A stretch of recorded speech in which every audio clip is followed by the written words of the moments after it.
kita panjatkan kehadirat Allah Subhanahu wa taala, Tuhan yang Maha Esa, karena atas rahmat dan karunia-Nya kita semua dapat berkumpul di tempat ini dalam rangka acara diseminasi modul 1.4 budaya positif pada hari ini. Acara diseminasi ini merupakan bagian dari upaya rekan kita untuk menyebarluaskan dan memperdalam pemahaman tentang modul 1.4 budaya positif kepada seluruh peserta yang hadir. Diharapkan dengan adanya kegiatan ini, kita semua dapat memperoleh pengetahuan baru yang bermanfaat untuk meningkatkan kualitas pendidikan di lingkungan kita. Adapun rangkaian acara pada hari ini akan terdiri dari beberapa sesi, yaitu pembukaan dan sambutan dari kepala sekolah, pemaparan isi modul oleh Ibu Nurlela SPD selaku calon guru penggerak angkatan 11, diskusi dan tanya jawab yang akan dipandu oleh presentator, penutup, dan doa sebagai akhir dari rangkaian acara kita. Untuk membuka acara ini, marilah kita buka acara ini dengan sama-sama membacakan basmalah. Bismillahirrahmanirrahim. Acara selanjutnya, mari kita dengarkan sambutan dari Kepala Sekolah SD Negeri Nanggung 01. Kami persilahkan.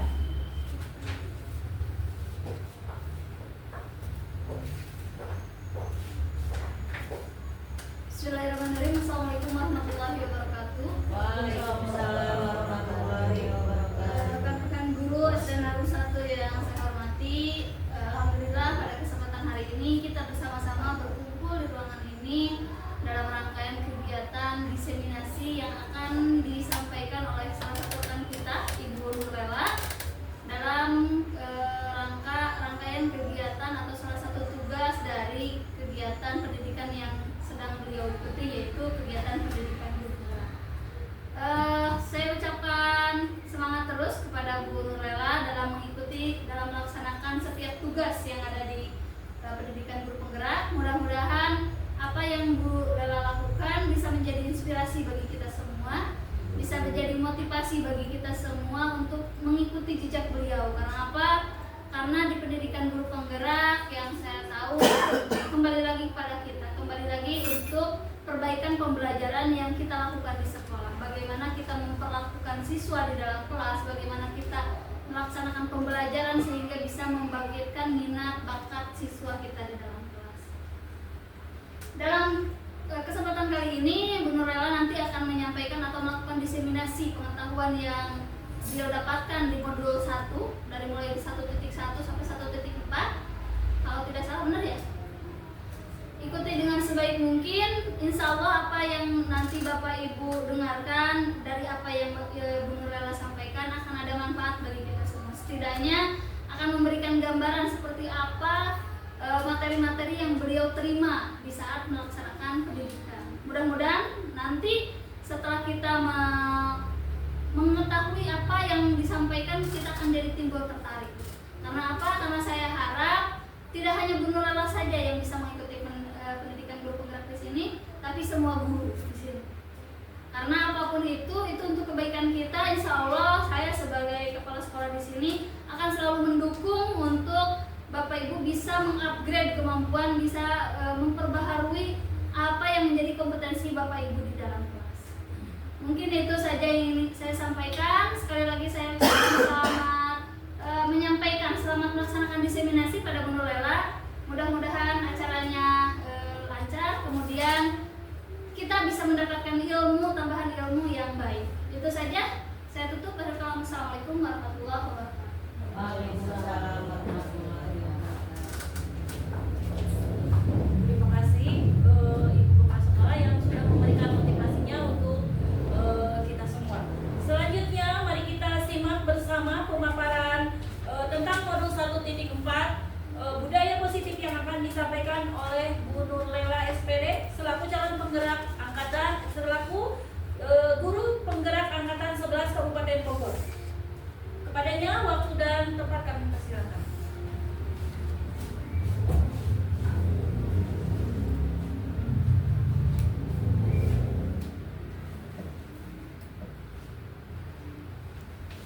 Baik, bismillahirrahmanirrahim. Assalamualaikum warahmatullahi wabarakatuh. Waalaikumsalam warahmatullahi wabarakatuh. Yang terhormat Ibu Kepala SD Negeri 61 dan rekan-rekan sejawat, guru dan staf SD Negeri 61 yang saya banggakan. Alhamdulillah, terima kasih atas waktunya. Pada kali ini saya akan mendiseminasikan modul 1.4 dari rangkaian kegiatan pendidikan guru penggerak, yaitu budaya positif. Saya harus mendiseminasikan apa yang telah saya pelajari kepada warga sekolah, yaitu di SD Negeri 61. Sebelumnya saya ucapkan terima kasih dan saya minta partisipasi aktif dari Bapak Ibu semua. Mudah-mudahan apa yang saya sampaikan ini bermanfaat. Baik, saya mulai. Ini untuk identitas materi tidak perlu saya ungkapkan lebih jauh. Bapak Ibu sudah mengenal dan sudah cukup mengenal saya. Selanjutnya,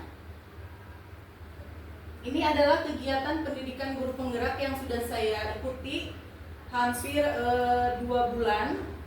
Sudah sampai ke modul terakhir di modul 1 dan sekarang itu sudah masuk ke modul 2 dan ini adalah rangkaian kegiatan di modul 1 yang harus saya selesaikan.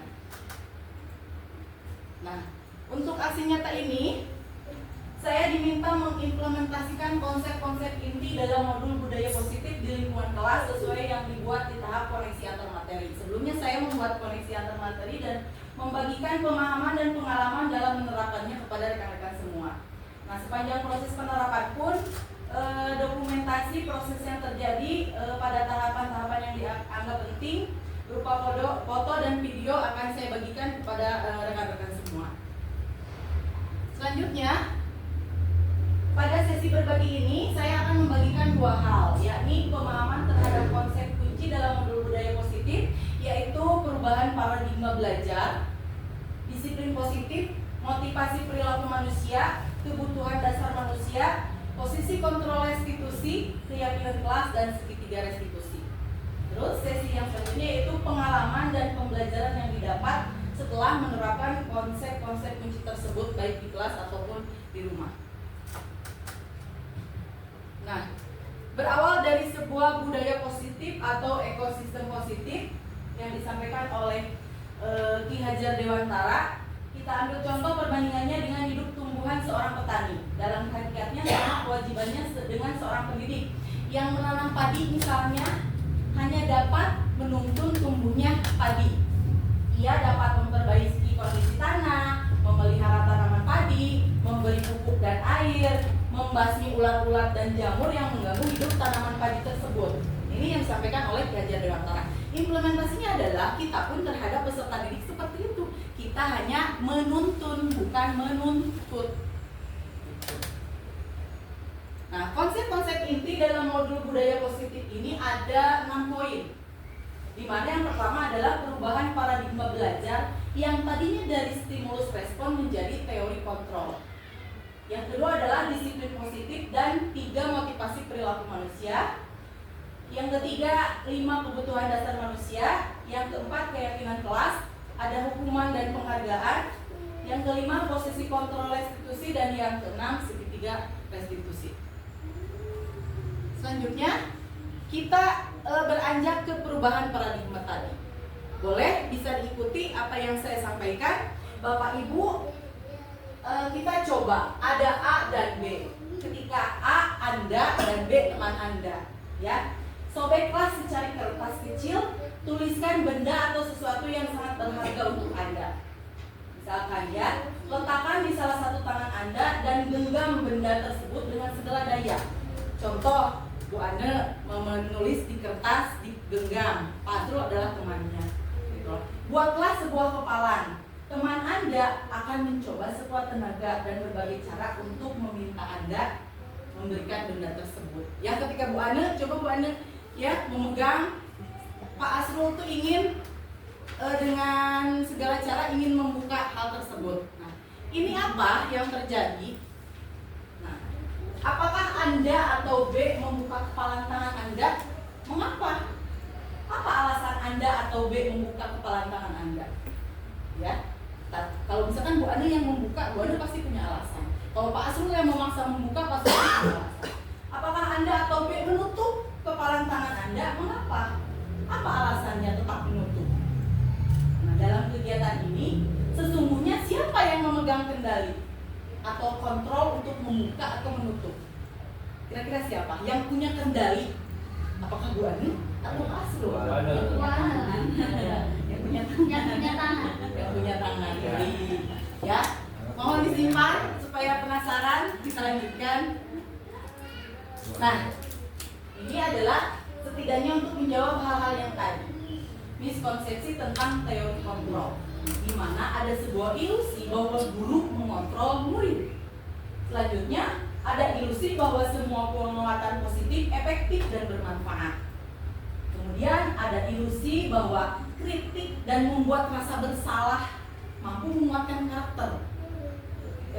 Selanjutnya yaitu ilusi bahwa orang dewasa berhak memaksa. Contoh tadi, misalkan Asrul berhak memaksa, tapi Asrul yang memegang kontrol. Gitu. Ini adalah perubahan paradigma menuju teori kontrol tadi, miskonsepsi tentang paradigma yang tadi sudah sampaikan. Selanjutnya, nah, bisakah kita mengontrol seseorang? Nah, paradigma tadi harus kita ubah dari stimulus respon ke teori kontrol, di mana ketika kita mencoba mengubah agar orang berpandangan sama dengan kita, teori kontrolnya adalah kita berusaha memahami pandangan orang lain tentang dunia.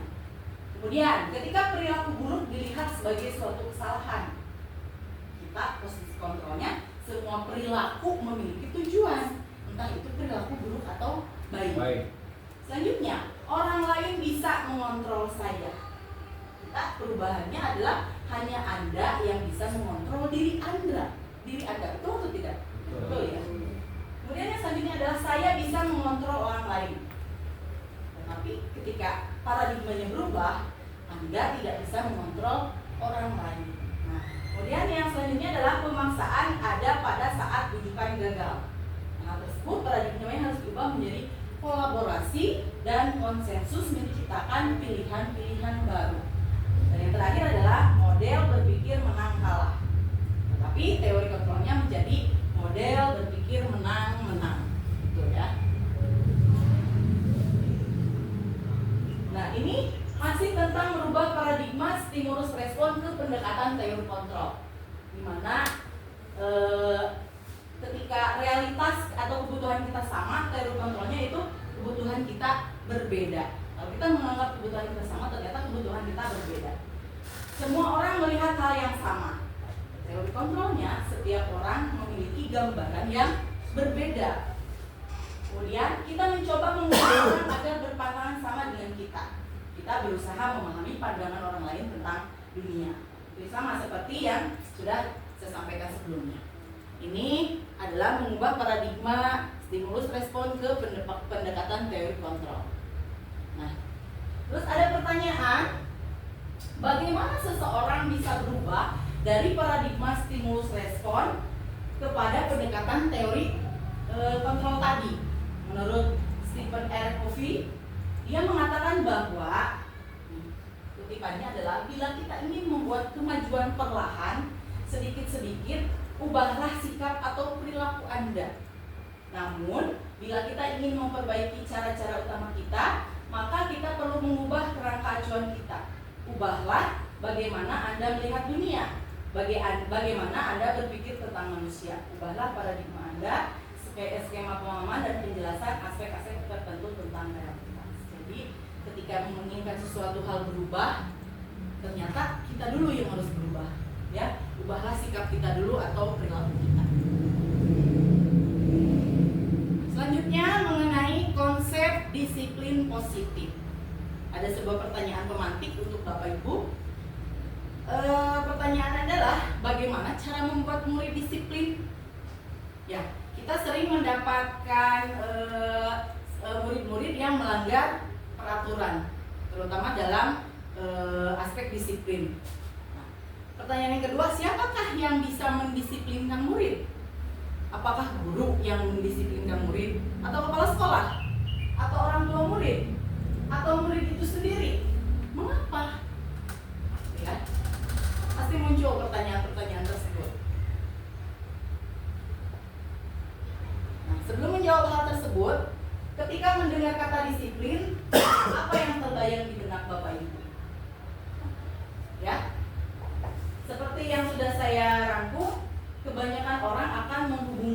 kata disiplin itu dengan kata tertib, teratur, aturan, kepatuhan.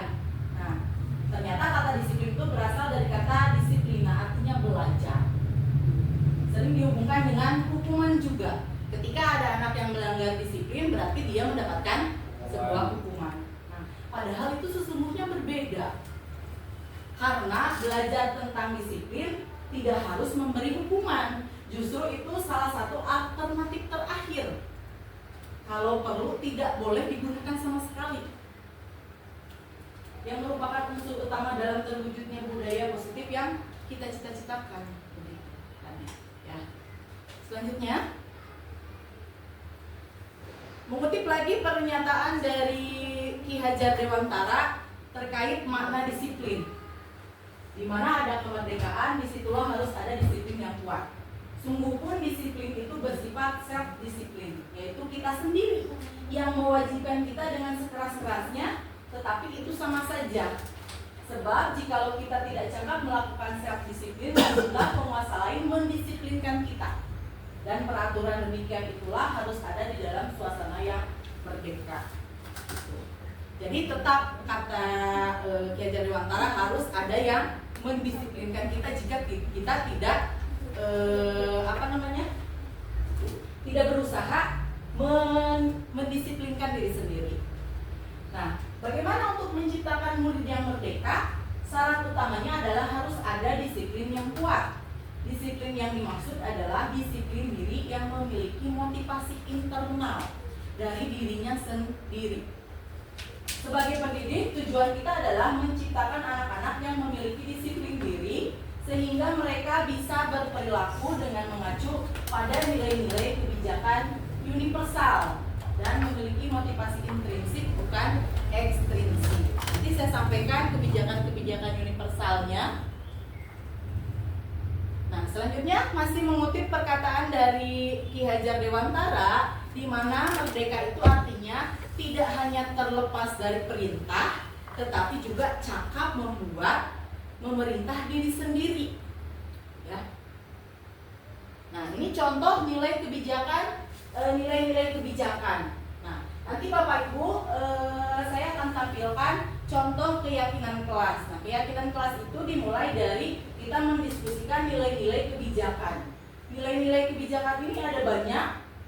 Bukan hanya ini yang saya tampilkan. Salah satunya adalah yang sesuai dengan nilai profil pelajar Pancasila. Ada beriman dan bertakwa, berkebinekaan global, gotong royong, mandiri, bernalar kritis dan kreatif.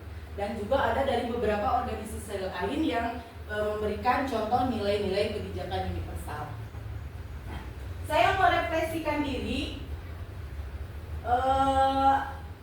Ada sebuah pernyataan atau pertanyaan kepada diri saya sendiri. Mungkin pada awalnya motivasi saya mengikuti program guru penggerak adalah ingin mendapatkan suatu penghargaan tertentu. Ya, itu saya akui. Nah, ini mengacu kepada ada 3 motivasi tadi. Ya. Mungkin Bapak Ibu juga mengikuti hal-hal tertentu itu ada motivasi tertentu. Saya pun mengikuti motivasi saya mengikuti program guru penggerak ini adalah mendapatkan suatu penghargaan tertentu. Ada yang ingin saya capai dari ini. Namun seiring saya mengikuti program ini dan kemudian menikmatinya, mungkinkah motivasi saya berubah menjadi sebuah keinginan untuk menjadi guru dengan nilai-nilai yang saya yakini. Dan ini memang harus berubah dari yang awalnya motivasinya adalah tadi ekstrinsik, dari eksternal, tapi harus jadi motivasi internal gitu. Ingin menjadi guru dengan nilai-nilai yang saya yakini. Refleksi yang kedua. Nah, Bapak Ibu sebagai seorang pendidik, saat Anda perlu hadir di suatu pelatihan, motivasi apa yang mendasari tindakan Anda? Apakah Anda hadir karena tidak ingin ditegur kepala sekolah ataupun pihak pengawas?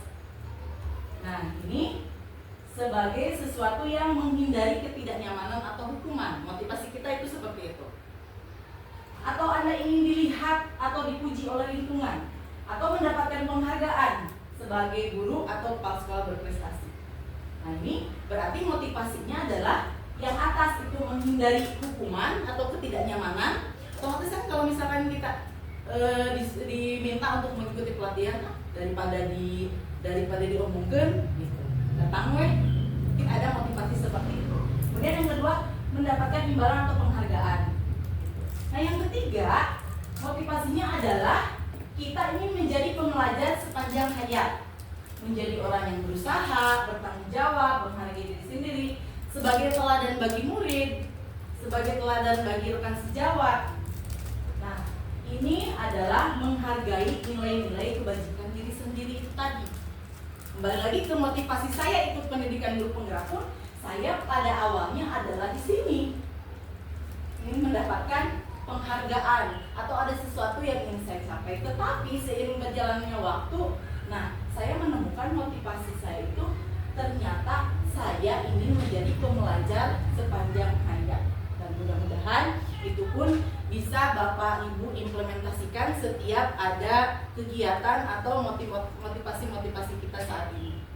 Nah, ini adalah untuk menjawab tentang teori motivasi perilaku manusia yang ada 3. Yang pertama tadi, untuk menghindari ketidaknyamanan atau hukuman.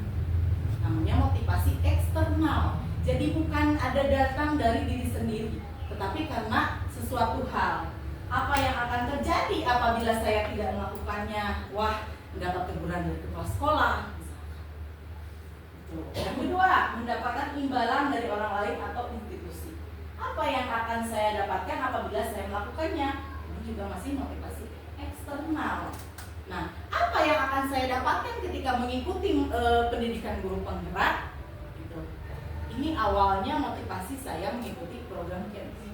Nah, seiring berjalannya waktu, ternyata untuk menjadi orang yang mereka inginkan dan menghargai diri sendiri dengan nilai-nilai yang mereka percaya, ya, saya akan menjadi orang seperti apa bila saya melakukannya. Ini motivasi internal dari diri sendiri, tujuan disiplin positif itu tadi. Ya, mudah-mudahan motivasi Bapak Ibu melaksanakan kegiatan, mengajar dan sebagainya itu benar-benar adalah motivasi internal. Nah, ada teori motivasi perilaku manusia di mana tujuan dari disiplin positif adalah menanamkan motivasi yang ketiga, ya Bapak Ibu ya. Meskipun mungkin masih di yang satu dan kedua saya pun masih banyak gitu ya, motivasi yang ke satu dan kedua itu saya lakukan gitu. Tapi berangsur kita menanamkan motivasi yang ketiga pada murid kita untuk menjadi orang yang mereka inginkan dan menghargai diri sendiri dengan nilai-nilai yang mereka percaya. Ketika murid kita memiliki motivasi tersebut, mereka telah memiliki motivasi intrinsik yang berdampak jangka panjang. Motivasi yang tidak akan terpengaruh pada adanya hukuman atau hadiah. Anak-anak kita atau murid-murid kita kalau misalkan motivasinya sudah yang ketiga, itu tidak akan terpengaruh lagi dengan hukuman ataupun hadiah. Mereka akan tetap berperilaku baik, berlandaskan nilai kebajikan karena mereka ingin menjadi orang yang menjunjung tinggi nilai-nilai yang mereka hargai. Nah, konsep disiplin dengan identitas gagal. Berikut saya sampaikan ketika ada hukuman dan ada penghargaan. Karena hukuman itu menyakitkan loh Bapak Ibu. Tidak nyaman. Murid takut, terkesan memaksa, murid menyembunyikan kesalahan, murid menjadi rendah diri. Meskipun nanti saya sampaikan bahwa posisi kontrol saya sebagai seorang guru, saya juga pernah menjadi seorang penghukum. Ya, posisi kontrol seorang guru itu ada 5, nanti saya sampaikan di slide selanjutnya. Ya, saya pernah pernah menjadi seorang guru dengan posisi kontrol penghukum. Setelah mengetahui modul ini, ternyata hukuman itu ya itu tadi. Bagaimana dengan penghargaan? Penghargaan juga ternyata tidak efektif, tidak begitu efektif. Merusak hubungan. Adanya nanti sifat iri, yang diberi penghargaan dan yang tidak diberikan penghargaan. Kemudian mematikan kreativitas. Menghukum dengan sistem rating, merampas hak menghargai dirinya. konsep disiplin dengan identitas gagal. Nah, bagaimana konsep disiplin dengan identitas sukses? Nah, ini adalah konsekuensi dan restitusi, di mana konsekuensi itu penguatannya jangka pendek, monitoring berkelanjutan, stimulus respon, murid menghormati peraturan, dan kehilangan waktu untuk memenuhi kesalahan. Nah, yang selanjutnya adalah restitusi. Nah, ini yang diharapkan. Nanti ada penerapan segitiga restitusi, di mana dampaknya yang kita inginkan adalah murid bertanggung jawab untuk perilakunya. Kemudian fokus pada pemecahan masalah jangka panjang. Murid menghormati dirinya dan orang lain, di mana teori kontrol atau dirinya yang memegang kontrol. Kemudian murid bersemangat memperbaiki kesalahan. Nah, mudah-mudahan kita sebagai guru itu, nah ini bisa menerapkan restitusi kepada siapapun atau murid kita yang melanggar. Karena manusia itu mempunyai kebutuhan dasar. Ada 5 kebutuhan dasar. Jangankan anak-anak, kita juga sebagai seorang dewasa, kita membutuhkan 5 kebutuhan dasar manusia. Ya, seluruh tindakan manusia itu memiliki tujuan. Kemudian yang kita lakukan adalah usaha terbaik kita untuk mendapatkan apa yang kita inginkan. Bisa jadi mereka melakukan hal yang tidak baik itu karena dia ada hal yang dia inginkan, meskipun menurut kita tidak baik. Ketika kita mendapatkan apa yang kita inginkan, sebetulnya saat itu kita sedang memenuhi salah satu dari 5 kebutuhan dasar kita. Ketika seorang murid melakukan suatu perbuatan yang bertentangan, ya, ketika semua orang murid melakukan sesuatu hal yang bertentangan dengan nilai kebajikan yang tinggi, intinya melanggar lah intinya, ya, melanggar peraturan, dikarenakan mereka gagal memenuhi kebutuhan dasar mereka. Apa 5 kebutuhan dasarnya itu? Adalah ini. Yang pertama adalah cinta dan kasih sayang, kebutuhan untuk diterima. Ada murid yang sepertinya butuh perhatian, butuh kasih sayang. Dia menunjukkan perilakunya dengan cara apa? Kita harus tahu. Ternyata murid ini adalah siswa yang memang kebutuhan dasar untuk diterimanya tidak ada, tidak dia dapatkan di keluarganya, dari teman-temannya. Apakah kita juga akan melakukan hal yang sama? Terus mau kepada siapa murid kita? Kalau misalkan kebutuhan itu tidak dia temukan dari teman dan keluarga, dari guru juga.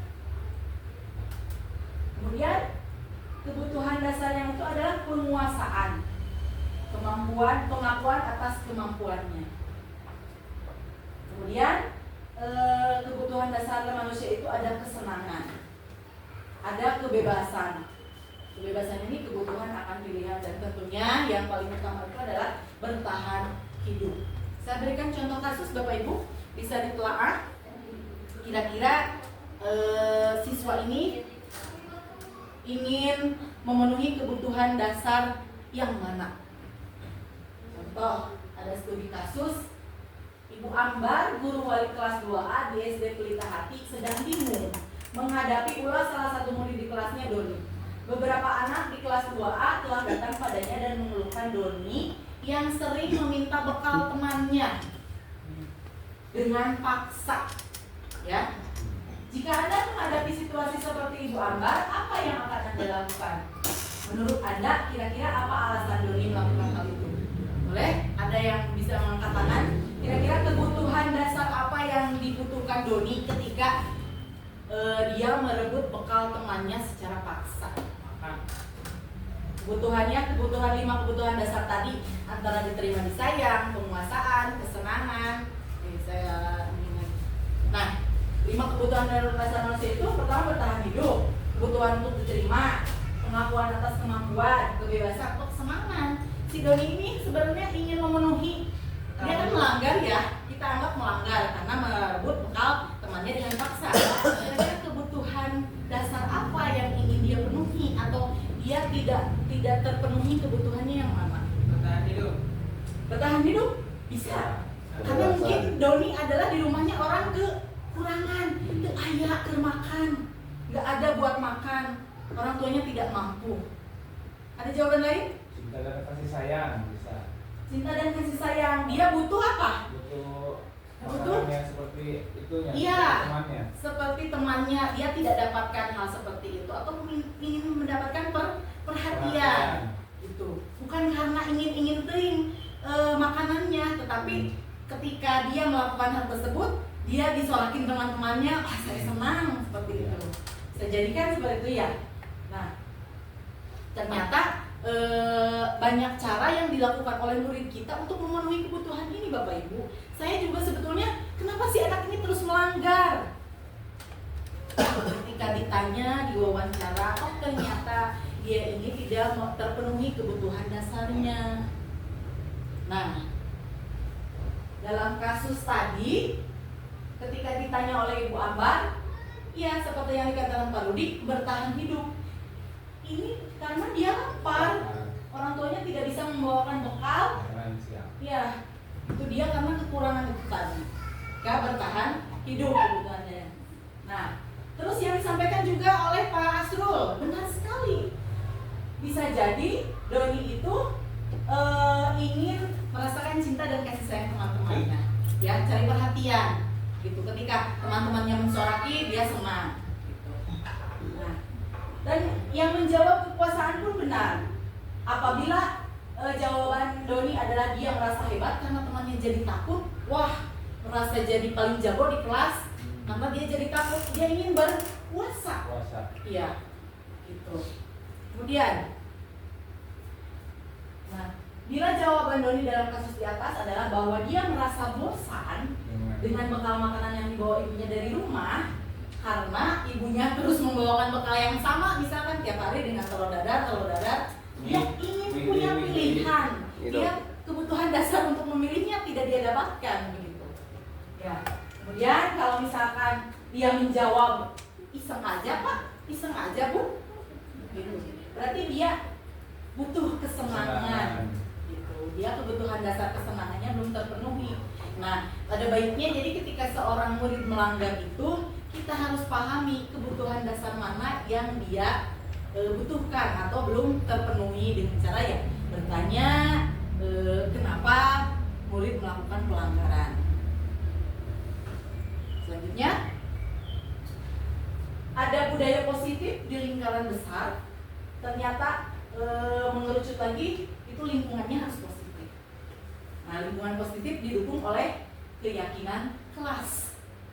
Keyakinan kelas didukung juga oleh peraturan kelas. Bapak Ibu sudah membuat peraturan kelas di kelasnya masing-masing? Sudah, ya. Alhamdulillah kalau sudah. Ketika ada sebuah peraturan, berarti semua siswa di kelas itu harus meyakini peraturan tersebut. Di mana bila ada yang melanggar, berarti siswa tersebut melanggar keyakinan kelas yang mana. Terus kita harus bagaimana? Nah,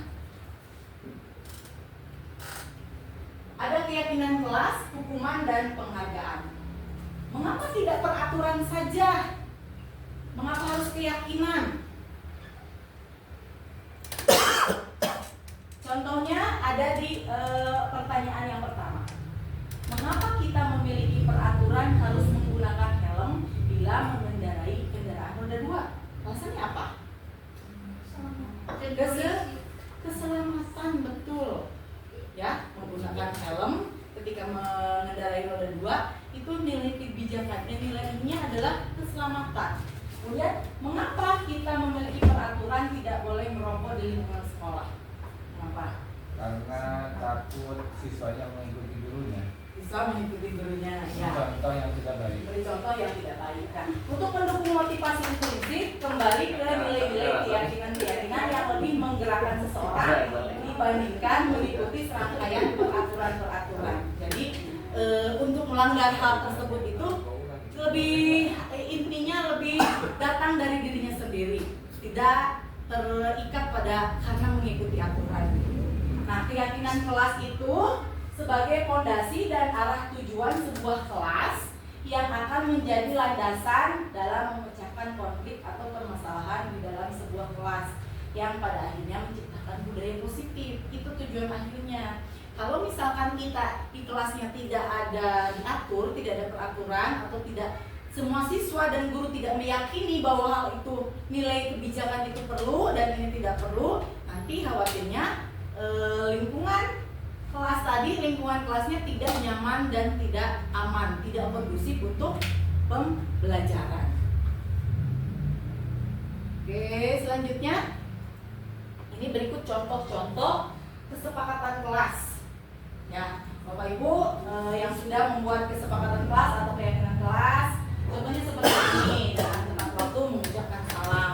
Berarti ketika ada siswa yang tidak datang tepat waktu dan tidak mengucapkan salam, berarti kita harus ingatkan kembali keyakinan kelas yang sudah kita diskusikan.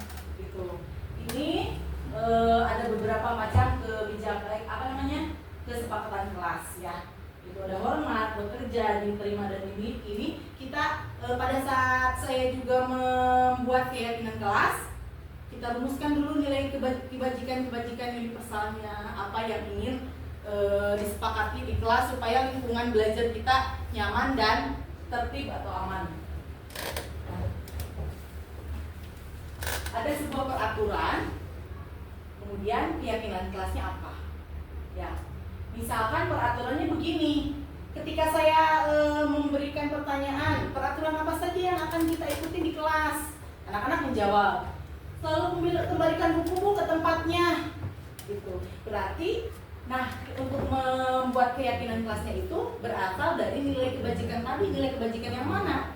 Sebuah tanggung jawab. Bapak Ibu ya, jangankan ya kita berpikirnya tanggung jawab itu jangan terlalu jauh lah, terlalu kompleks begitu ya. Tetapi ketika siswa bisa mengembalikan buku ke tempatnya, itu pun dia sudah ada rasa tanggung jawab. Karena tidak jarang dari siswa saya yang berjumlah 33 itu beli aja di mana bukunya. Berarti kan rasa tanggung jawabnya itu belum dia miliki. Kemudian peraturan yang selanjutnya, ketika saya merumuskan dilarang mengganggu orang lain. Mungkin Bapak Ibu juga pernah menemukan di kelas ada anak yang tidak bisa diam, ayo gue mengganggu rekannya. Gitu. Kita bikin keyakinan kelasnya apa? Menghormati orang lain dan diri sendiri. Kemudian hadir di sekolah 15 menit sebelum pembelajaran dimulai. Ya, itu adalah sebuah komitmen. Sebuah komitmen, terus dilarang melakukan kekerasan. Nilai kebajikan yang dituju adalah keselamatan, menghormati orang lain.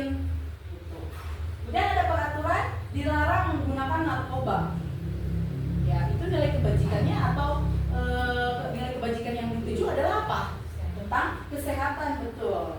Terus misalkan bergantian atau menunggu giliran, antri. Nilai kebajikannya apa? Menghormati orang lain atau berusaha sabar. Karena yang saya dapatkan dari murid-murid saya ini meskipun sudah kelas 5, nilai kebajikan menghormati orang lain dan kesabaran itu belum tertanam. Ketika mau pulang disuruh tertib, terus ingin duluan, saling duluan. Gitu. Nah ini juga misalkan ada gunakan masker. Ini keyakinan yang ditujunya adalah kesehatan, gitu. Atau jangan berada di kelas untuk keselamatan. Gitu. Ada peraturan, kemudian nilai kebajikannya apa yang ingin kita tuju. Nah Bapak Ibu, yang sudah saya sampaikan tadi terkait penghargaan. Dari modul ini saya mendapatkan sesuatu hal yang menarik, bahwa penghargaan itu tidak efektif. Gitu ya. Mata saya terbuka atau pikiran saya terbuka terkait penghargaan ini. Ada pengaruh jangka pendek dan jangka panjang. Kemudian ada penghargaan yang menghukum, penghargaan mengurangi ketepatan, penghargaan tidak efektif, dan penghargaan juga bisa merusak hubungan. Ini dari hal-hal yang saya temukan, ternyata dengan penghargaan juga ada hal-hal yang kurang efektif jika diberikan terhadap peserta didik.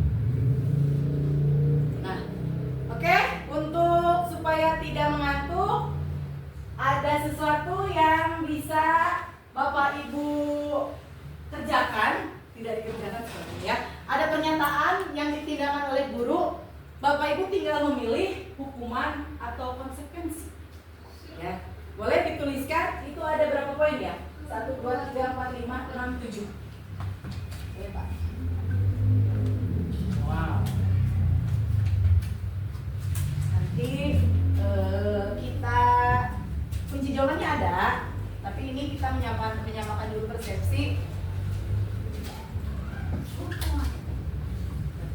Nah, dari pernyataan yang pertama, mencatat 100 kali dalam buku. Siapa yang pernah?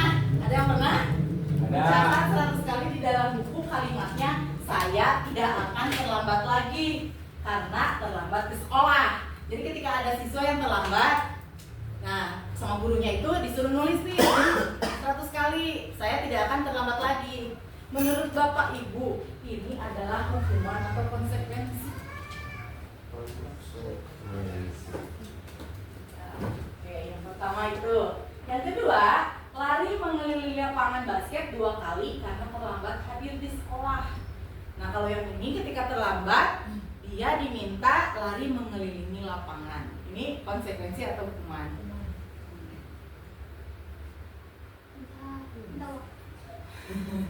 Sabar. Oke, ya, yang ketiga itu. Orang nanya nggak? Boleh, Bu, silakan. Di slide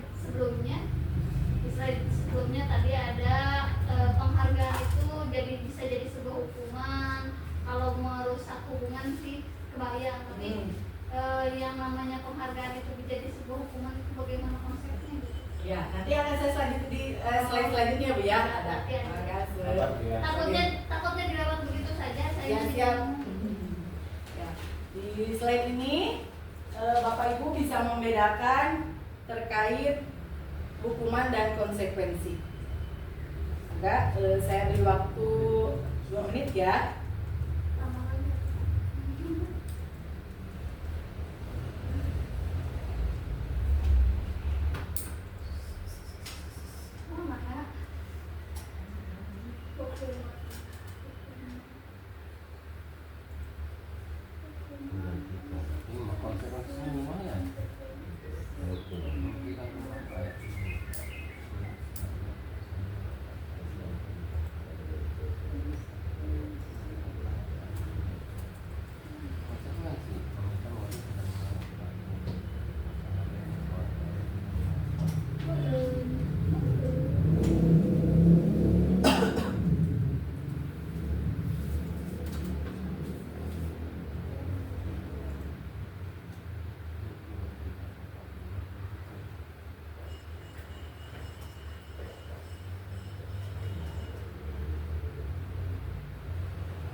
Udah ya. Oke.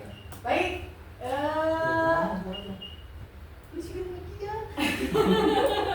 Santai saja. Untuk yang mencatat, yang ada nih, menurut Pak Dari yang mencatat 100 kali hukuman atau konsekuensi? Konsekuensi. Saya mau cuma Konsekuensi Cung, yang konsekuensi. Yang hukuman? Oke, kita lihat ya. Ya, lari mengelilingi lapangan, konsekuensi atau hukuman? hukuman. Konsekuensi ada yang penting ada hukuman. Push up 15 kali karena tidak melanggar. Gantikan kertas tugas yang konsekuensi. Bersihkan tumpahan air karena Konsekuensi. kita murid tidak mengenakan sepatu karena tidak mengenakan Konsekuensi. Oke, mengelilingi lapangan basket karena terlambat Hukuman. Konsekuensi. Jadi Sudah ditulis jawabannya ya. Kumpul kan nggak dinilai nggak? Silakan. Ayo sepeda. 3 betul, 2. Oh, itu mah betul terakhir tuh. Oh, Hukuman. Benar hukuman. Dokter ayat dalam barang ya. Benar, betul. Terakhir. Ya, pada waktu itu saya banyak salahnya karena memang persepsi saya terhadap hukuman dan konsekuensi itu. Oh, ternyata seperti ini. Oh Bu, saya betul semua Bu.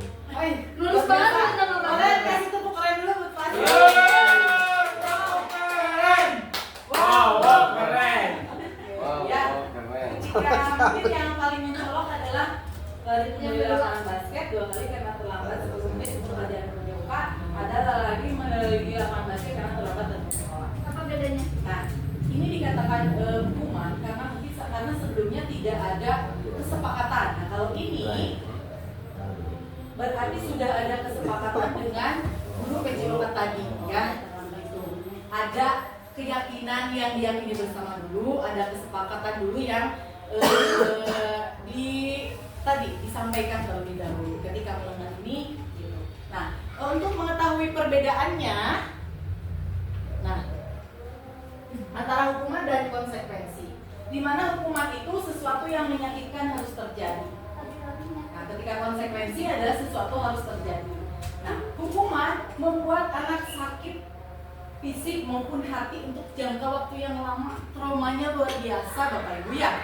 Dimana ketika kita memberikan sebuah hukuman itu, dan saya juga rasa pernah beberapa kali saya menjadi seorang guru dengan posisi kontrol penghukum. Nah, saya baru resapi hari-hari ini ketika saya mempelajari ini, oh mungkin siswa tersebut bisa trauma dalam jangka waktu yang panjang. Nah, kalau misalkan kita memberikan konsekuensi, membuat anak merasa tidak nyaman tapi dalam jangka waktu yang pendek. Kemudian ketika memberikan hukuman, anak membenci kedisiplinan. Konsekuensi, anak menghargai disiplin. Ketika hukuman itu dipaksa, ada paksaan. Nah, ketika memberikan konsekuensi, diharapkan ada stimulus atau tanggapan. Kemudian yang selanjutnya mendorong anak menyakiti diri sendiri. Kalau konsekuensi mendorong anak untuk mudah menyesuaikan diri. Kemudian untuk hukuman konsep diri yang buruk, konsekuensi konsep diri yang baik. Nah, yang untuk hukuman anak belajar untuk menyembunyikan kesalahan. Ketika dia sering dihukum, pada akhirnya dia tidak jujur, berbohong, menyembunyikan kesalahan. Nah, jadi kalau untuk konsekuensi kita tujuannya anak belajar untuk mematuhi peraturan. Kemudian ketika hukuman itu marah, rasa bersalah, dipermalukan, merasa tidak dihargai. Kemudian untuk konsekuensi kehilangan hak, dibuat tidak nyaman, diasingkan untuk sementara.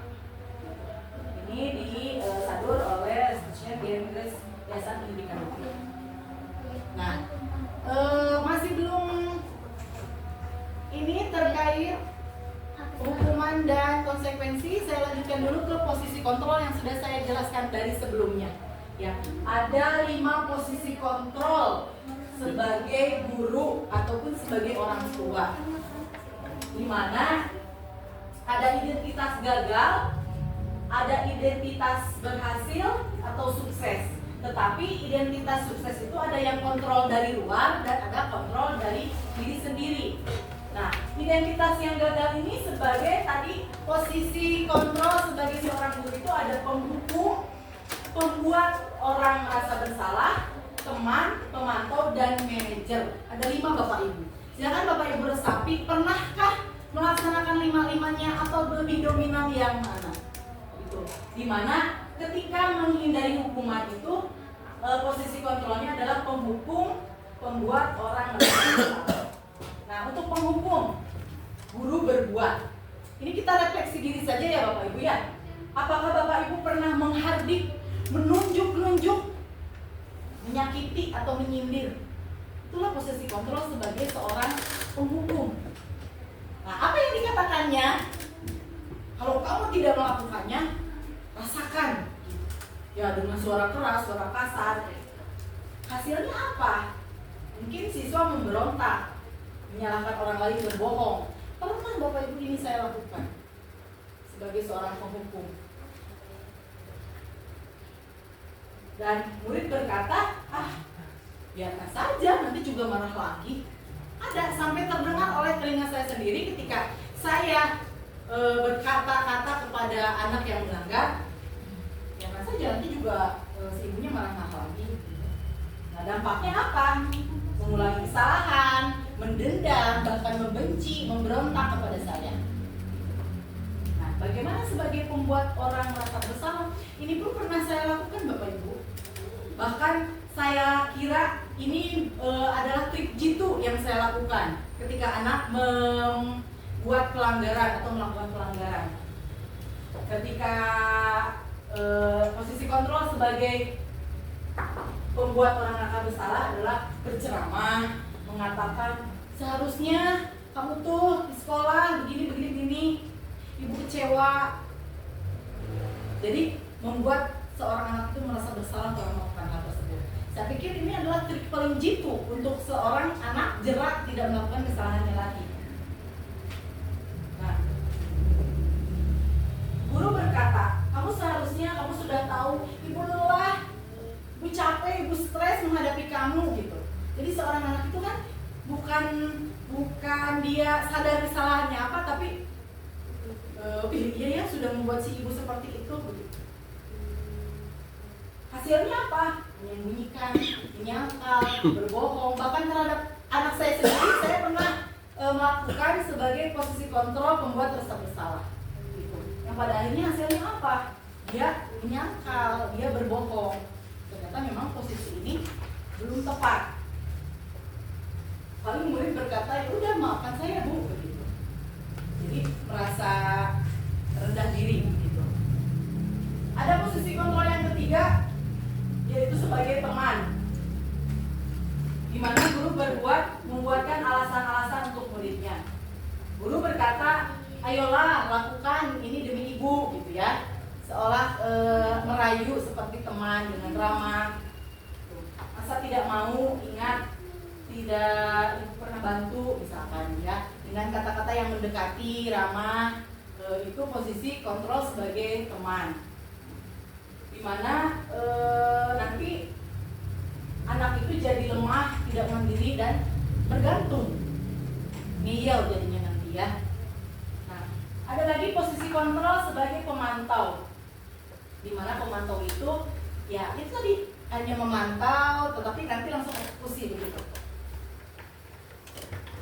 Dia berkata peraturannya apa? Misalnya ketika ada anak yang di kelas gurunya sedang menjelaskan, dia tidur, dipantau saja, nggak diapa-apain.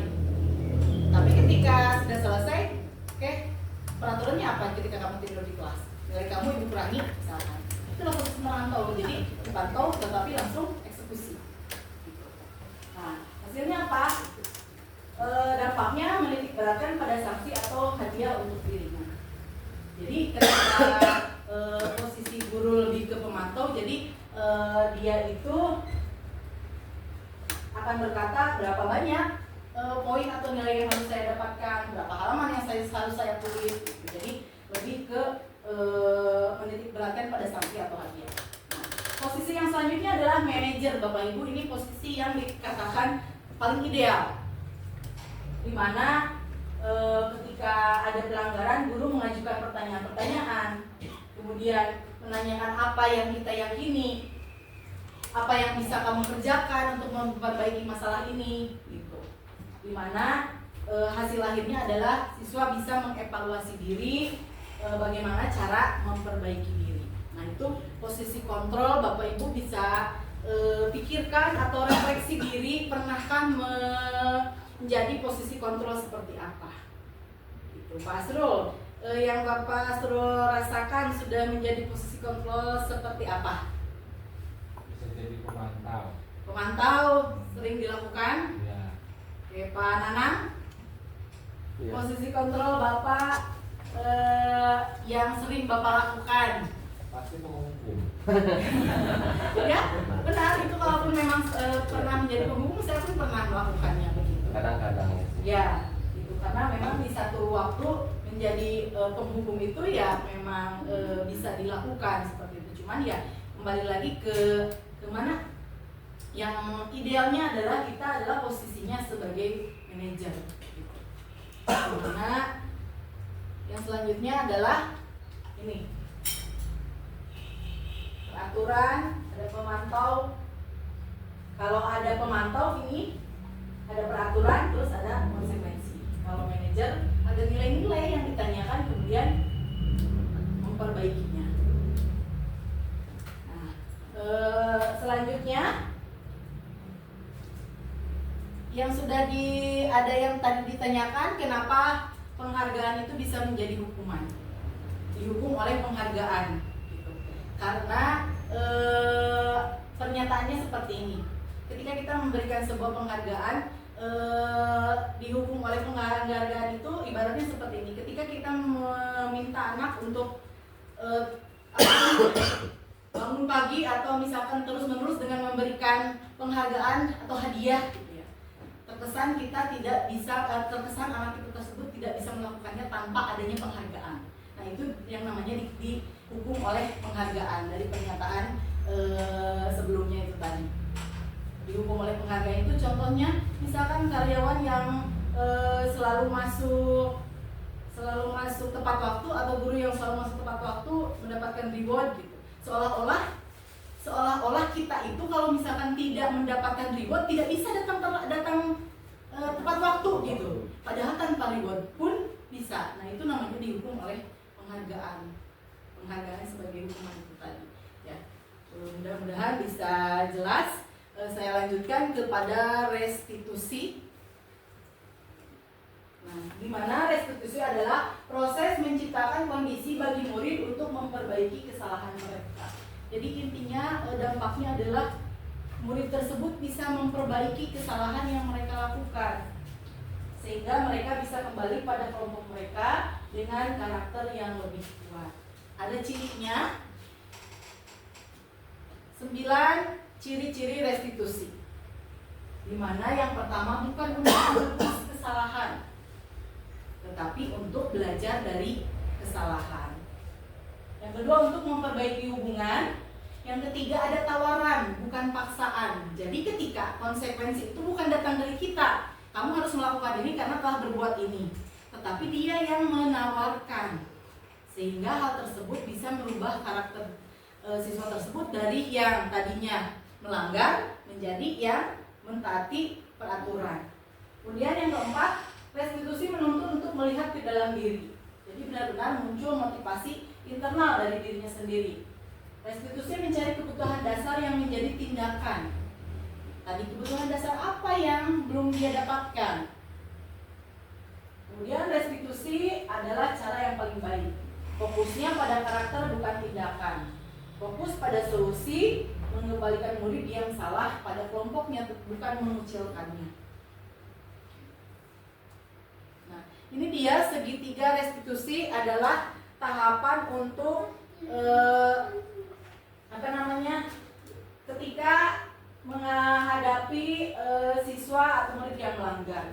Ada segitiga restitusi di mana urutannya itu adalah pertama, yang garis lurus ini adalah menstabilkan identitas. Kemudian memvalidasi tindakan yang salah dan menanyakan keyakinan. Nah, Bapak Ibu, ketika ada siswa yang melanggar, kita melakukan segitiga restitusi dengan urutan seperti ini, di mana menstabilkan identitas itu setiap orang pasti pernah melakukan kesalahan. Kamu bukan satu-satunya yang pernah melakukan ini. Nah, sulit memang ketika ada siswa yang melanggar, tetapi kita disuruh menstabilkan dulu. Apalagi sudah emosi memuncak pada anak tersebut yang sering kali melanggar, kita harus melaksanakan segitiga restitusi ini. Harus stabil dulu emosi kita. Istighfar. Betul, istighfar yang baik. Kemudian jadi sabar, tahan emosi, stabilkan dulu bahwa kepada siswa tersebut tuh kamu bukan satu-satunya yang pernah melakukan ini, atau misalkan setiap orang pasti melakukannya gitu. Jadi dia itu merasa ketika ada siswa yang melanggar itu, dia merasa bukan dia satu-satunya orang yang paling tersiksa gitu di dunia ini, atau paling melanggar gitu. Jadi ada temennya, kalau ada temennya kita suka enak gitu ya Pak. Nah, kemudian validasi tindakan yang salah. kita harus memvalidasi tindakan dari anak tersebut, dari siswa tersebut. Baik itu tentunya ya tindakan yang memang tadi tindakan melanggar. Kamu tentu punya alasan mengapa melakukan itu. Nah, itu harus muncul dari dirinya sendiri, mengatakan alasan mengapa melakukan hal tersebut. Kemudian, adakah cara yang lebih efektif untuk mendapatkan apa yang kamu butuhkan? Nah, kita tanya, kita validasi. Kalau misalkan tidak dengan seperti itu, bisakah kamu melakukan cara lain? Nah, itu untuk memvalidasi tindakan yang salah. Kemudian menanyakan keyakinan, otomatis kita harus sudah punya keyakinan kelas, ya, atau misalnya keyakinan sekolah yang telah disepakati. Jadi kita bisa menanyakan nilai-nilai yang telah disepakati yang memang dilanggar oleh murid kita. Nah, kemudian menanyakan keyakinan kamu ingin menjadi orang yang seperti apa. Itu harus memang muncul dari dirinya sendiri. Untuk memperjelasnya, ketika melakukan segitiga restitusi, dalam menstabilkan identitas itu, ketika guru berkata berbuat salah itu hal yang manusiawi, tidak ada yang sempurna Bapak Ibu. Ya, kita juga pernah salah, tapi kita bisa menyelesaikan permasalahan ini. Misalkan Bapak Ibu menyatakan seperti ini, Bapak Ibu tidak tertarik untuk mencari tahu siapa yang benar dan siapa yang salah. Bapak Ibu lebih tertarik untuk menyelesaikan masalah. Nah, itu yang kita sampaikan kepada siswa kita yang melanggar. Atau kalau kamu menyalahkan diri sendiri terus, apakah kamu bersikap baik pada dirimu sendiri? Jadi ini benar-benar menstabilkan identitas bagi murid kita yang melakukan pelanggaran. Nah, ketika memvalidasi tindakan yang salah, guru bisa berkata, kamu bisa saja melakukan hal yang lebih buruk, tapi kamu tidak melakukannya. Atau kamu pasti punya alasan mengapa melakukannya. Apa yang penting bagi kamu? Kamu boleh tetap berusaha menjaga sikap itu, tapi tambahkan sifat yang lain, yang baru. Bisa juga mengatakan, maukah kamu belajar dengan cara lain untuk mendapatkan apa yang kamu butuhkan tanpa harus memukul? Misalkan, ketika anak yang berantem atau saling pukul, apa yang bisa kamu butuhkan tanpa harus memukul? Itu harus kita tanyakan. Dan apakah kamu bisa melakukan dengan lebih baik lagi? Untuk selanjutnya menanyakan keyakinan, guru bisa berkata, apa nilai yang kita percaya di kelas? Nilai universal apa yang telah kita sepakati? Yang tadi yang banyak nilai-nilai kebijakan universal. Kelas yang ideal itu seperti apa sih? Misalkan kamu ingin jadi anak seperti apa? Jadi ini benar-benar harus muncul atau datang dari dirinya sendiri. Bisa juga mengatakan apa yang kamu rasakan. Ketika kamu melakukan itu, kamu menjadi orang yang seperti apa.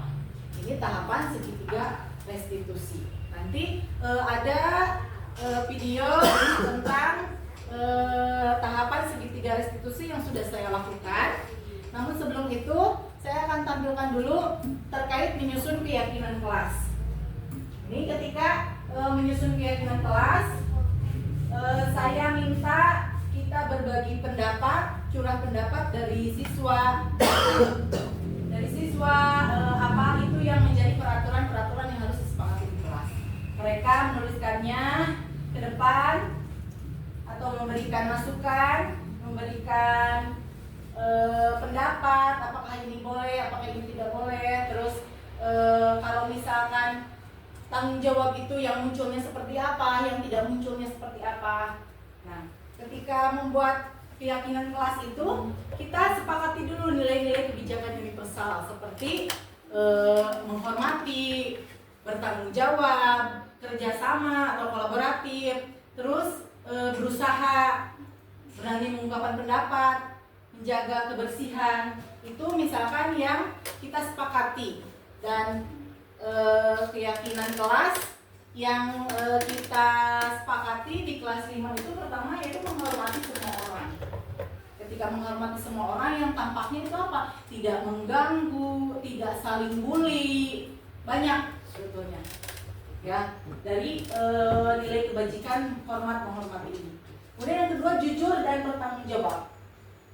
Jujur ketika tidak mengerjakan tugas, alasannya apa? Bertanggung jawab ketika tugas memang harus dikumpulkan hari itu juga dikumpulkan. Atau bertanggung jawab terhadap sepatu atau tatanan ruangan yang memang tidak semestinya harus dirapikan seperti apa. Kemudian kerjasama. Kerjasama dalam hal tugas piket atau misalkan tugas kelompok. Kemudian berusaha menjadi yang terbaik. Nah, kenapa ini masuk di keyakinan kelas?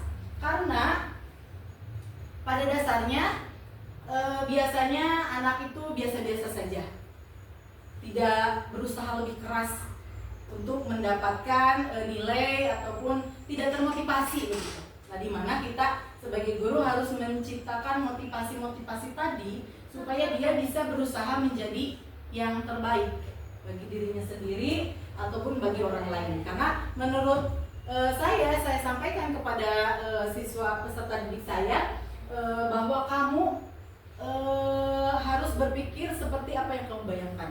Gitu. Kamu jangan berpikir saya bisa, saya mampu. Kalau misalkan di mindset kamu, ih gak bisa, ih susah, yang tertanam ya itu. Makanya saya selalu tekankan, kamu harus berusaha menjadi yang terbaik dengan versi diri kamu semaksimal mungkin.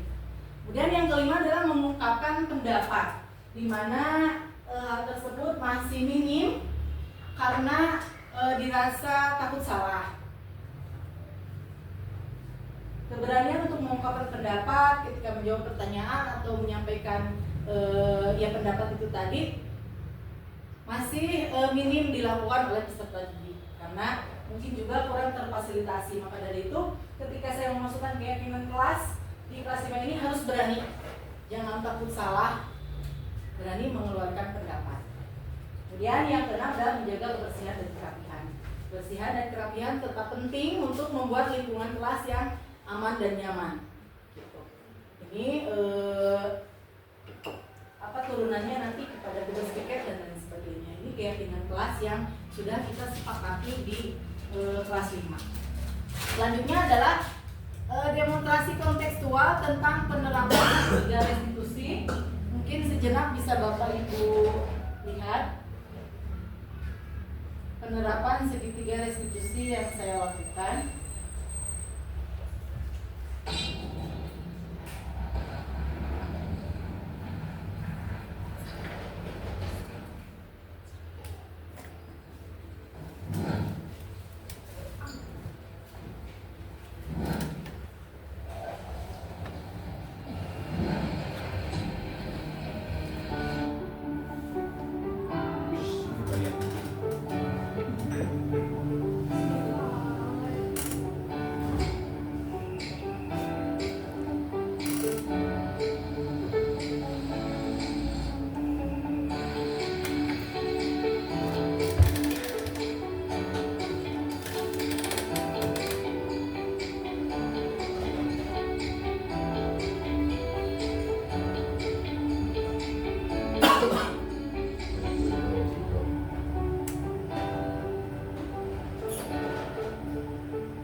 yang sudah saya sampaikan. Saya selalu bertanggung jawab dalam menyelesaikan setiap tugas. Jadi terima kasih ya. Terus sudah menyempatkan waktunya, boleh masuk ke kelas kembali.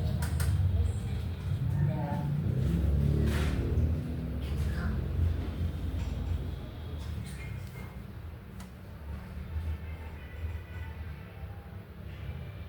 Sini-sini mau kita.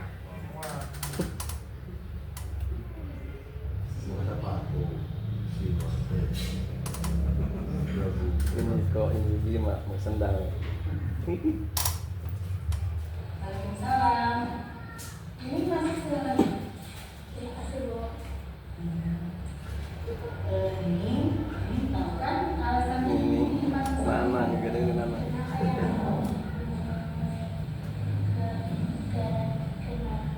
Mungkin karena tidak minta sepatu.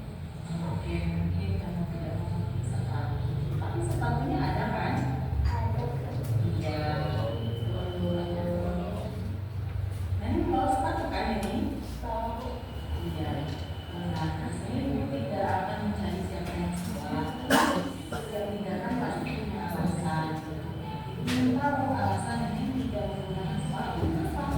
Kan tadi baru selesai sholat ada di sholat. Baru selesai sholat duha di musola. Terus kalau di musola memang tidak harus menggunakan sepatu. Nah, kalau di kelas menurut ini boleh tidak menggunakan sepatu? Tidak menggunakan sepatu. Tidak. Iya, betul. Tolong sampaikan kepada ibu kenapa alasan ini tidak memakai sepatu. Nah, apa-apa? Ayo ceritakan sama ibu. Tidak maaf saya salah. Setelah sholat saya langsung bermain. Kan tidak pakai sepatu. Pakai sepatu lebih nyaman gitu. Tapi yang perlu ditanyakan, kira-kira keyakinan kelas yang mana yang sudah kita sepakati? Terkait keyakinan kelas yang mana yang sudah kita sepakati? Berpakaian lengkap dan jaga kebersihan. Dan datang tepat waktu. Nah, dari tiga keyakinan itu keyakinan mana yang ini langgar? Tidak memakai seragam lengkap. Tidak memakai seragam lengkap. Nah, kira-kira setelah kejadian ini apa yang akan Mimi lakukan selanjutnya? Saya akan langsung memakai sepatu setelah sholat. Saya bermain juga saya akan tetap memakai sepatu.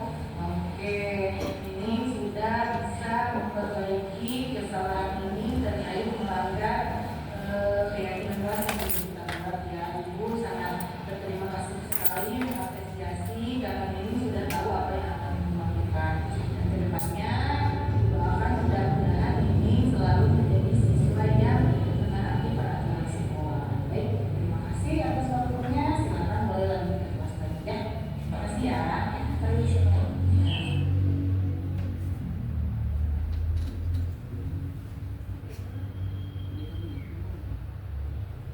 Oke, baik Bapak Ibu, itu adalah demonstrasi kontekstual penerapan segitiga restitusi yang sudah saya lakukan terhadap dua kasus. Kasus yang pertama, ada siswa yang tidak mengumpulkan tugas pada hari itu juga, padahal arahannya adalah tugas tersebut harus dikumpulkan pada hari itu juga. Dan yang kedua adalah siswa tidak menggunakan sepatu pada saat di kelas, alasannya karena lebih nyaman tidak menggunakan sepatu. Nah, Bapak Ibu, tahapan segitiga restitusi tadi mudah-mudahan sudah memberikan kontekstual yang jelas, di mana tadi menstabilkan identitas, memvalidasi tindakan yang salah, dan juga menanyakan keyakinan. Di mana ketika mendapati siswa yang melanggar, ada motivasi dari dirinya untuk memperbaiki kesalahan untuk tidak melakukan hal tersebut, begitu. Nah,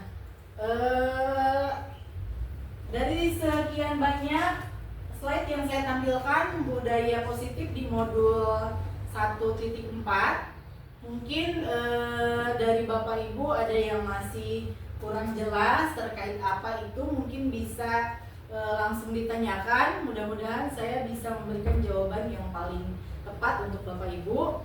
Misalkan ada yang masih penasaran tentang disiplin positif, hukuman dan penghargaan, atau restitusi, kemudian tentang keyakinan keras, maka boleh ditanyakan. Mudah-mudahan saya bisa menjelaskan dan memberikan kepuasan terkait pertanyaan Bapak Ibu kepada saya, begitu ya. Mudah-mudahan. Enggak, adakah yang mau bertanya? Boleh nanya. Boleh Bu, mangga.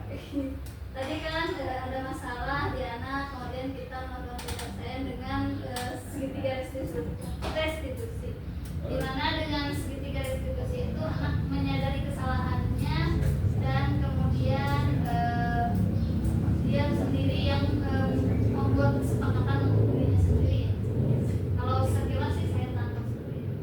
Kemudian bagaimana kasusnya jika kita mendapatkan masalah seperti itu terhadap seorang anak, tapi anak tersebut tidak menyadari kesalahannya, bahkan mungkin ngotot, seperti misalkan anak yang bertengkar, gelut, pasti kan dia terus emosi itu karena dia merasa diri benar. Apa yang harus kita lakukan?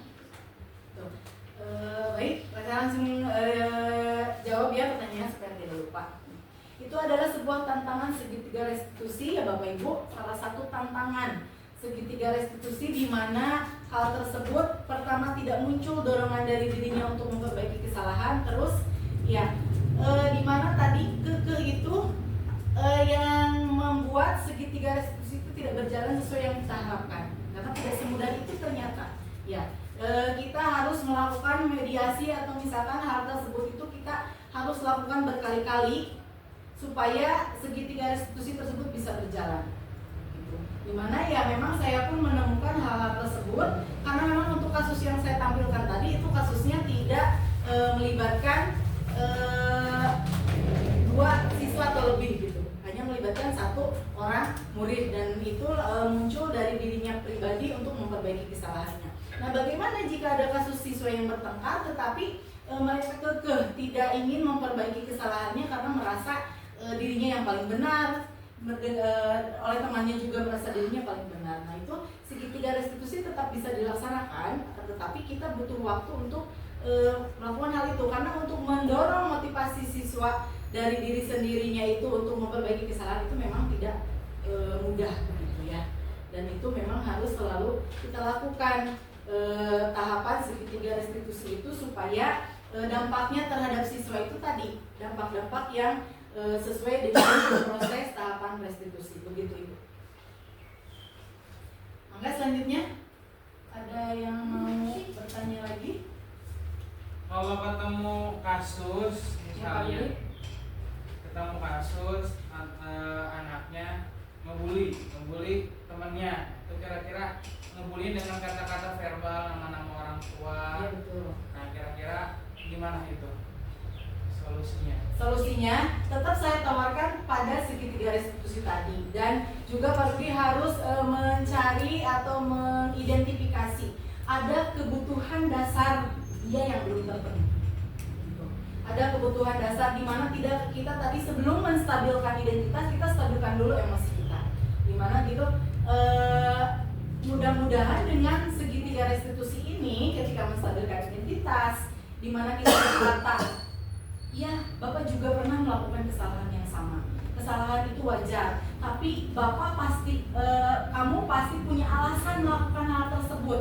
Nah, disitulah pertanyaan itulah mudah-mudahan bisa menggali kebutuhan dasar yang dia inginkan itu apa sebenarnya. Apakah kesenangan? Karena kebutuhan dasar kesenangannya belum terpenuhi. Nah, jadi ketika melaksanakan segitiga restitusi itu, mudah-mudahan itu bisa bisa memotivasi, muncul memotivasi dirinya untuk memperbaiki, dan juga kita bisa mengetahui kebutuhan dasar apa yang dia inginkan sehingga dia itu terus melanggar. Gitu. Ada beberapa yang sudah teridentifikasi siswa tersebut melanggar karena memang kurang diterima, kurang disayang, begitu. Atau misalkan tadi survival, bertahan hidup, dia mengganggu atau menginikan temannya, ya karena memang dia lelah, lapar, capek gitu. Jadi sampaikan, saya tetap menawarkan segitiga restitusi itu. Jadi ngobrol, wawancara, identifikasi, mungkin bisa didapatkan nanti dorongan dari dirinya sendiri untuk memperbaiki kesalahan, dan tentunya kita bisa mengidentifikasi kebutuhan dasar yang dia inginkan. Kalau misalkan kita sudah mengetahui kebutuhan dasar yang dia inginkan, mungkin kita bisa memenuhinya. Misalkan dia kebutuhannya adalah kesenangan, kita melakukan pembelajaran lebih menyenangkan supaya dia tidak merasa bosan dan jenuh. Itu supaya hal-hal yang tadi, pelanggaran-pelanggaran yang tadi minimal bisa berkurang, bahkan bisa hilang atau bisa tidak terjadi lagi. Dan jelas ya Pak Rudi ya? Siap. Terima kasih. Ada lagi yang mau bertanya? Sedikit berpendapat boleh? Boleh Bu, mangga. Kalau menurut pendapat saya terkait yang tadi anak yang suka saling membuli, mungkin kita awalnya berawal dari kesepakatan kelas, sehingga kita harus mendorong anak terhadap kesadaran diri akan harus mematuhi kesepakatan yang telah kita buat bersama-sama. Jadi di awal tahun ajaran ya ibu bapak tinggal membuat kesepakatan bahwa dilarang saling membuli, termasuk itu. Jadi kita mendorong anaknya itu menyadari kesalahannya bisa sampai ke sana. Selain dari seperti yang tadi Bu Lala sampaikan, sudut pandang dari bagaimana kebutuhan dasar dia dimiliki. Karena kadang memang anak itu melakukan bullying atau kekerasan kepada orang lain itu bukan karena semata ada kebutuhan dasar, tapi memang ada ya senang gitu, merasa menjadi superior di saat orang lain tidak bisa berkutik di hadapan kita, meskipun itu dengan cara yang salah seperti itu. Jadi memang awal dasarnya itu ya betul kesepakatan kelasnya, sehingga dia bisa kembali menyadari apa yang sudah dia sepakati bersama-sama di dalam kelas. Itu saja. Ya, baik, terima kasih Ibu. Tambahannya jelas sekali. Nah itu tadi di mana prosedurnya adalah kita membuat keyakinan kelas, kemudian mengidentifikasi kebutuhan, 5 kebutuhan dasar itu tadi ya, ada kesenangan, ada penguasaan, di mana dia ketika melanggar itu merasa ditakuti atau disegani. Itu pun jadi kebutuhan dasar mungkin yang dimiliki oleh seorang anak, mengganggu temannya itu kan supaya dia merasa berkuasa begitu. Mudah-mudahan hal tersebut bisa Bapak Ibu identifikasi ketika mendapati siswa-siswi yang melanggar, dan mudah-mudahan apa yang kita lakukan bisa meminimalisir tindak pelanggaran yang terjadi di sekolah kita, sehingga menciptakan budaya positif, lingkungan kelas yang nyaman, atau lingkungan positif yang menciptakan ekosistem positif juga begitu. Baik, selanjutnya masih adakah yang ingin ditanyakan terkait pemaparan saya hari ini? Sudah cukup. Sudah jelas ya Bapak Ibu, mudah-mudahan hal tersebut memberikan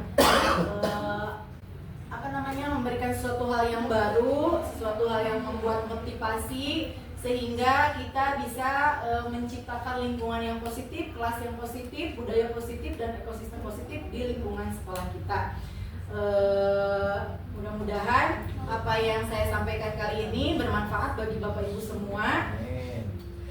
Dan ada perubahan yang signifikan terhadap budaya positif atau disiplin positif yang ada di sekolah kita.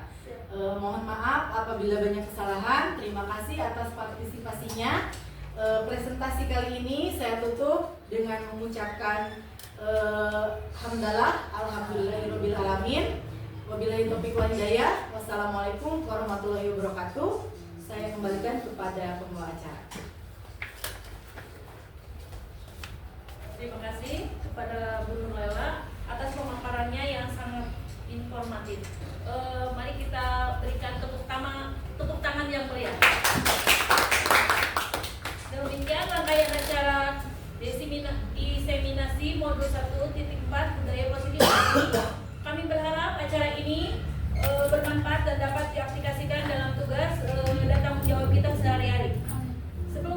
Sebelum kita akhiri, marilah kita berdoa menurut agama dan kepercayaan masing-masing. Semoga semua ilmu yang kita peroleh hari ini dapat bermanfaat bagi kita semua. Untuk doa penutup kepada Bapak Nanang kami persilakan.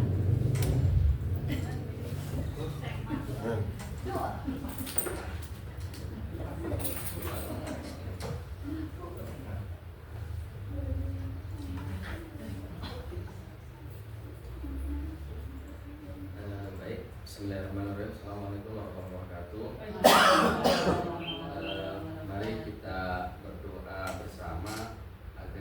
kegiatan yang sudah kita laksanakan hari ini mendapatkan ridho Allah Subhanahu wa taala serta apa yang disampaikan oleh teman kita, dan kita pun semua menjadi terbuka untuk bagaimana mengembangkan keilmuan kita sehingga kita menjadi guru yang kompeten dan berprestasi.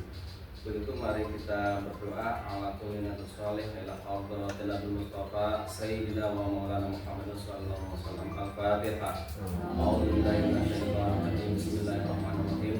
Alhamdulillahirabbil alamin arrahmanir rahim maliki yaumiddin.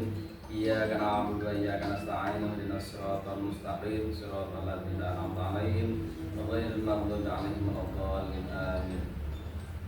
Ya Dzal Jalali wal Ikram. Allahumma shalli wa sallim ala sayyidina Muhammad fil awwalin wal akhirin wa barik wa sallim wa radallahu tabaraka ala kulli sahabati Rasulillah ajma'in. Amin. Alhamdulillahirabbil alamin hamdan wa afina wa fil mazidah. Ya Rabbana lakal hamdu wa lakal mulku wa lakal syukru kama yanbaghi li jalali wajhikal karim wa 'azimi sultanik. Allahumma shalli ala sayyidina Muhammad salatan tunjina biha min jami'il ahwali wal afat wa taqdi lana biha jami'al hajat wa taqdi lana biha jami'al hajat wa taqdi lana biha ya Allah biha jami'al hajat wa tutahhirna biha min jami'il sayiat wa tarfa'na biha innaka 'ala darajat wa tuballighuna biha aqsal ghayat min jami'il khairati fil hayati wa ba'da al-mamat. Allahumma arina haqqa haqqi wa arina ittiba'ah wa arina batila batila wa arina istinaba. Rabbana hab lana min azwajina wa dhurriyyatina qurrata a'yun waj'alna lil muttaqina imama. Rabbana atina fid dunya hasanah wa fil akhirati hasanah wa qina adzabannar. Subhana rabbika rabbil izzati amma yasifun wa salamun alal mursalin walhamdulillahirabbil alamin. Assalamualaikum warahmatullahi wabarakatuh.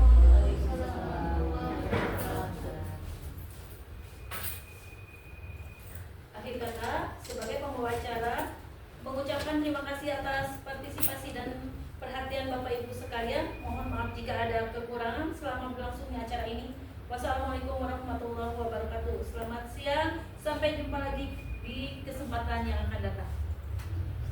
Waalaikumsalam warahmatullahi wabarakatuh. Tepuk hebat. Keren. Wow, keren.